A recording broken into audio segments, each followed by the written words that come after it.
स्वागत है। एक समय की बात है, भगवान श्री कृष्ण के मित्र उनसे मिलने के लिए द्वारिका नगरी पधारते हैं। भगवान श्री कृष्ण उनका स्वागत करते हैं और उनके आने का कारण पूछते हैं।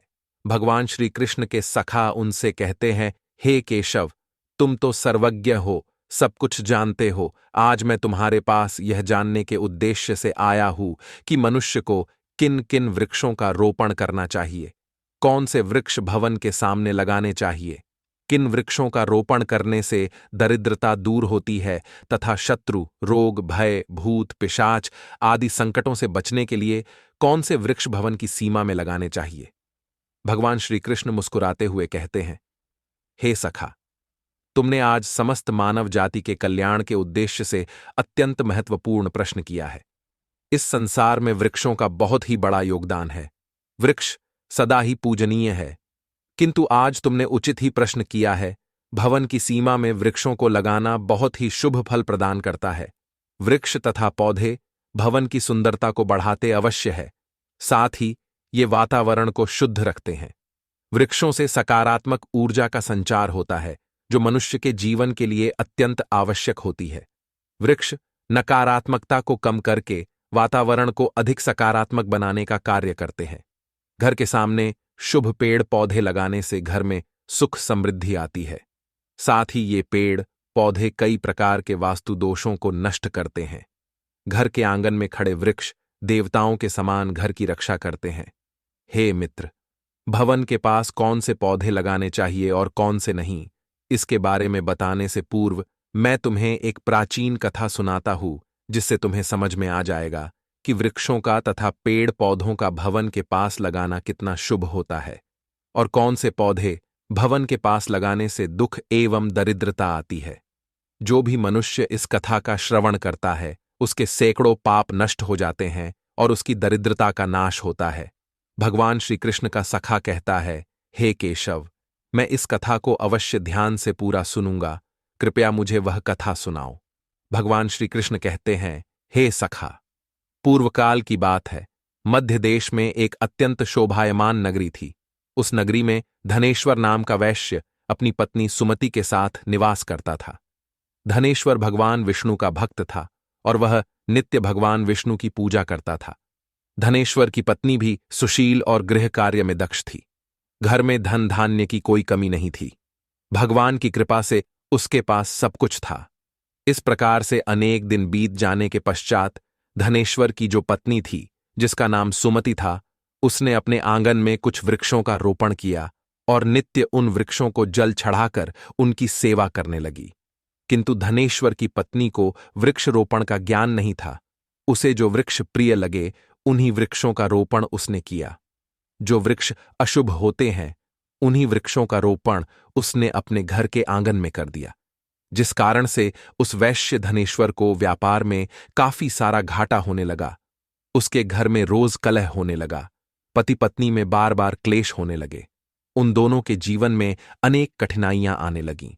धनेश्वर का सारा व्यापार डूब गया और उसका सारा धन भी नष्ट हो गया। अब धनेश्वर के पास अनाज भी खरीदने के लिए पैसे नहीं थे।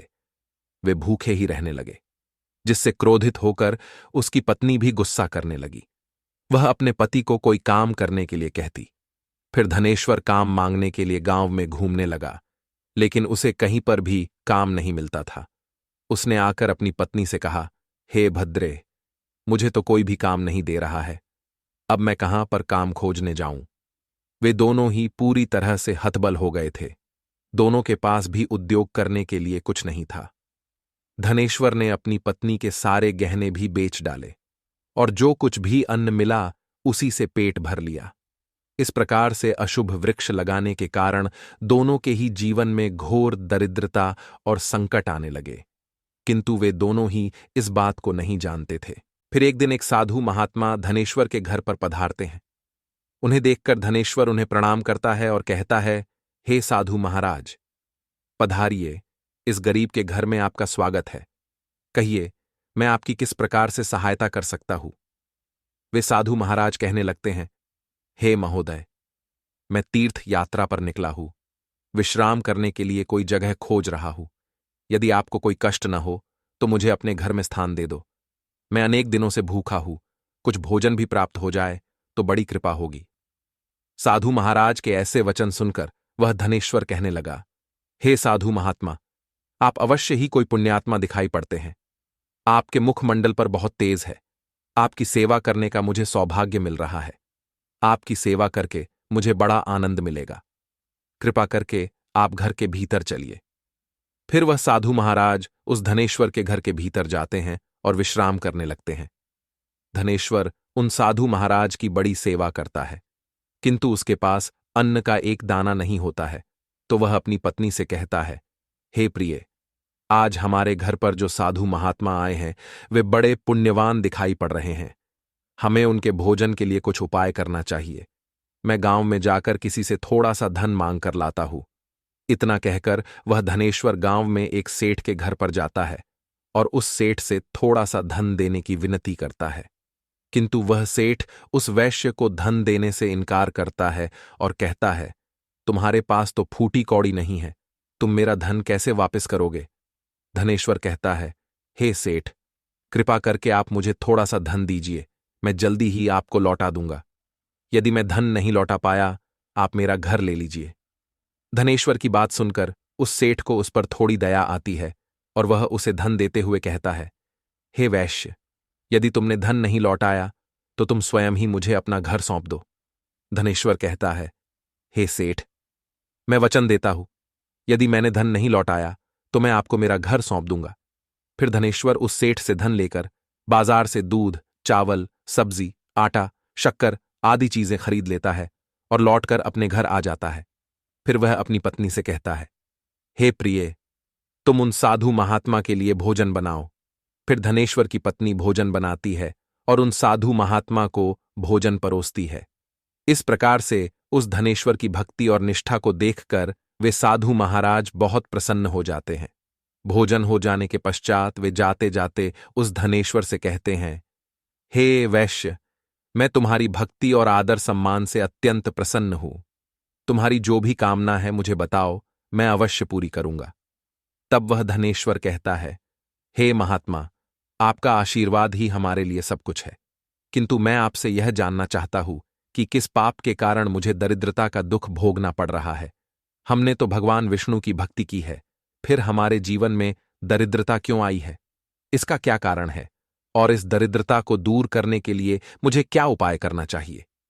फिर वह साधु महात्मा कहते हैं, हे वैश्य, मैं जब तुम्हारे द्वार पर आ गया था तभी मुझे यह झांत हो गया था कि तुम्हारे जीवन में घोर दरिद्रता और संकट आए हुए हैं। क्यों? कि तुम्हारे भवन के सामने जो वृक्ष है वे ही तुम्हारी दरिद्रता के कारण है। इसीलिए तुम इन वृक्षों को हटाकर उनके स्थान पर शुभ पौधों का रोपण करो। तुम्हारी पत्नी ने तुम्हारे भवन के सामने जिन वृक्षों का रोपण किया है वे अशुभ वृक्ष हैं, उन्हीं के कारण तुम्हारी ऐसी दुर्दशा हुई है। धनेश्वर कहते हैं, हे महात्मा, कृपा करके मुझे बताइए कि घर के सामने कौन से वृक्ष लगाने चाहिए जिससे घर में सुख समृद्धि हो, और कौन से वृक्ष नहीं लगाने चाहिए। कृपा करके आप मुझे विस्तार से समझाइए, मैं आपका बड़ा आभारी रहूंगा। फिर वह साधु महात्मा कहते हैं, हे वैश्य, ठीक है, अब मैं तुम्हें उन शुभ वृक्षों के विषय में बताता हूं जिन्हें घर के पास लगाने से शुभ फलों की प्राप्ति होती है।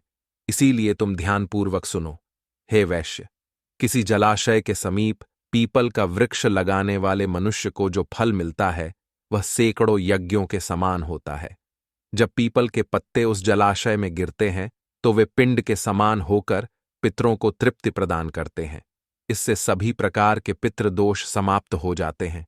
जो मनुष्य नित्य स्नान करके पीपल को स्पर्श करता है वह सभी पापों से मुक्त होता है और कभी पराजित नहीं होता है। पीपल को स्पर्श करने से लक्ष्मी की प्राप्ति होती है और उसकी प्रदक्षिणा करने से आयु में वृद्धि होती है। पीपल की जड़ में श्री विष्णु, तने में शिवजी और अग्रभाग में ब्रह्मा जी स्थित रहते हैं। अमावस्या के दिन पीपल को प्रणाम करने से जो फल मिलता है वह 1000 गाय के दान के बराबर होता है।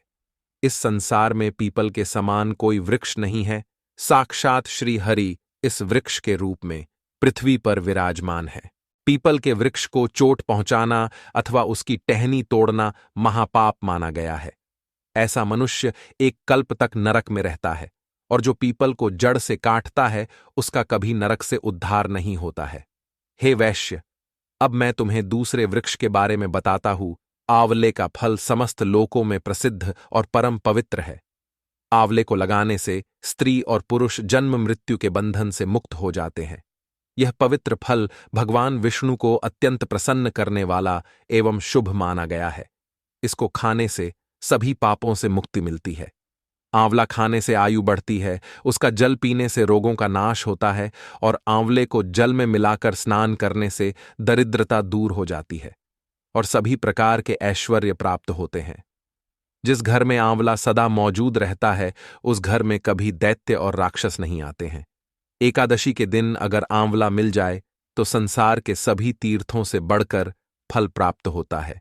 अपने केश में आंवला लगाने वाला फिर से मृत्युलोक पर जन्म नहीं लेता है। जिस घर के सामने आंवले का वृक्ष होता है वहां पर साक्षात लक्ष्मी नारायण निवास करते हैं।